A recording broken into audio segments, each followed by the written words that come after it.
Intake gaskets. Now, I've heard people say, especially with the new plastic intakes, you got the rubber O-ring style gaskets like this. You know, this style, it's just rubber O-ring style. I've heard people say, oh, you don't have to replace them.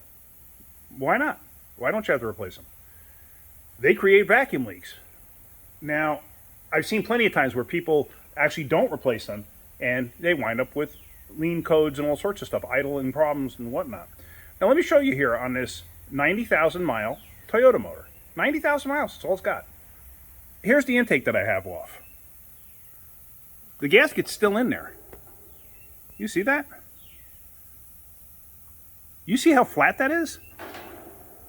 Look at how flat that gasket is. On that side, it's not too bad. See that? It actually protrudes a little bit. But over here, that's flat. I mean, there's nothing left to it. Let me see if I can get something in here to show you something. That's a pretty straight edge right there. How can that gasket seal? That gasket ain't gonna seal. Let me try that again. Let me do it this way. How is that gasket gonna seal? I mean, seriously. Back here has a better chance of sealing. See that?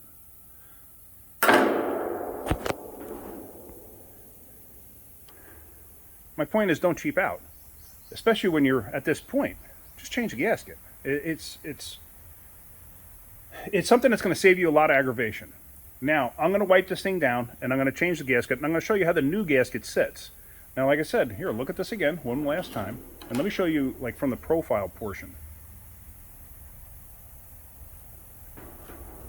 Look at that. The gasket does not protrude at all. So the plastic of the intake is going to bottom out well before this thing ever seals, because it's never going to seal. All right, let me clean this thing up. Let me put the new gasket in, and you'll know exactly what I'm talking about. And so there it is. The new gasket is installed. And look at how much that sticks out. Now, you can't tell me that's not going to make a difference. That's going to make a huge difference. It's going to protect it from, number one, having vacuum leaks. And I imagine, too, you got vacuum leaks and you hit puddles of water or something like that. It's not going to suck in that water. I mean, it does happen. It'll suck in dirt and debris if you got big old vacuum leaks. So I just wanted to show you that. I thought that was pretty interesting. And it's an interesting visual to show you, too. Don't be lazy. Just, put an intake gasket on it. I mean, yeah, granted, okay, the intake gasket's $20. $20 well spent.